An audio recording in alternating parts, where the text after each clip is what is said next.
text that Jessica sent me. I was in bed one night. It was about midnight, wasn't it? I didn't know her, okay? She sent me this text. We were able to find it. She said, "Your post always hits home for me, and I'm a recovering heroin addict, and I have struggled for 15 years. I'm currently in a halfway house, and I have 4 months clean. I struggle so much with hearing God and feeling close to Him again. After all the stuff I've done wrong, I just wanted to tell you that your posts always speak to me. Thank you for sharing with me." And that night, in my bed, when she wrote, my heart went out to her, and I wrote back. Anything you want to say with that? Cool. And I don't even remember what I said. I don't remember what you said either, but it all turned out where I just kept writing her back and forth. Okay, let's step up a little bit. I kept writing to her back and forth. This is on Facebook and private messenger. Okay, and she said, "I really have a heart for God." And when she said that, boy, it won my heart. Anyway, long story short, I said, "Would you like to meet at Copper River tomorrow?" Like, heck yeah, let's go. She was. She's like, "Yes." So, and then she said, I do remember this. She said, "You are an international speaker, and you would meet me at Copper River." I had seen you and heard you so many times, and I told my mentor, who was my mentor before you were my mentor, I said, "She's going to be my mentor one day." And she said, okay, Jess.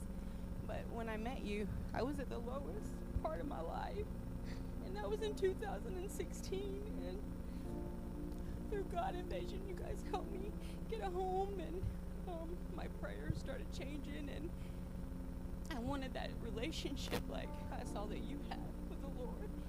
And when I went after it, He gave me everything.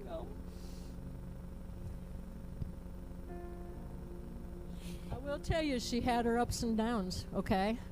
But we hung together, I don't know, 2 or 3 years. One day, can I share? She ended up in the hospital in Greer.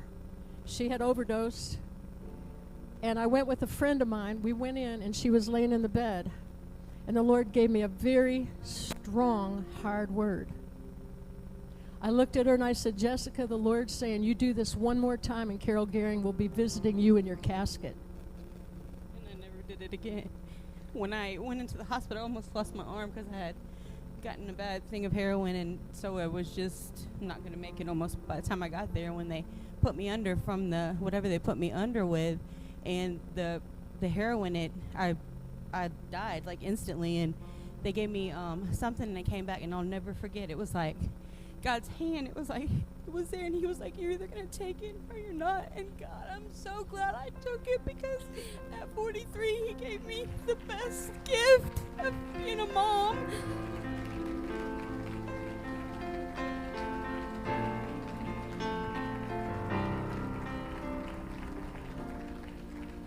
I'm telling you, we would be traveling, and we'd be in hotels, and she would text me at midnight. I'd get out of bed, go out in the hallway and walk back and forth in the hall of the hotel and walk her through it, because God put her in my life for a reason. And you know what? She came through it. She went through a couple homes, but she kept plugging God. She kept moving forward. Sometimes God heals addicts instantly, sometimes, okay? But in her case, it was a process. You want to tell them the end results? Yeah, sure.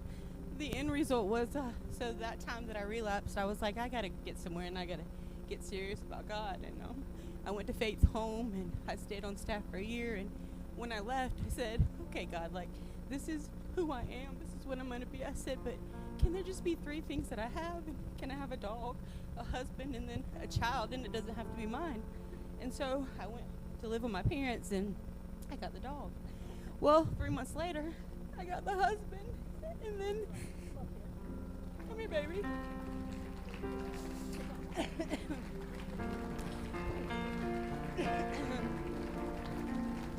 Pastor Carol had said to pray for, you said to pray for a husband. I was like, pray for a husband? God knows what I want, right? So I started writing notes down and stuff, and I was like, okay, I'll just take like a couple of these things, and He like gave me that and beyond. And we went on vacation, and when I was in my 20s, they said I would never have a kid. The doctor said I'd never be able to conceive, nothing. And so we went on vacation, and we came back, and I was like, Andy, I think I got COVID. And he was like, COVID? So I was like, well, he got a pregnancy test, and he took it, and I took it. And I said, this is not right. Something's wrong. And I said, go back and get 2 more. He went back and got 2 more, and they were positive. And I was like, oh, my Lord, we're pregnant. And he cried, and I cried.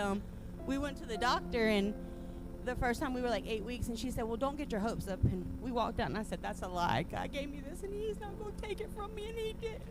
And she's 2.5, and she's the best thing ever.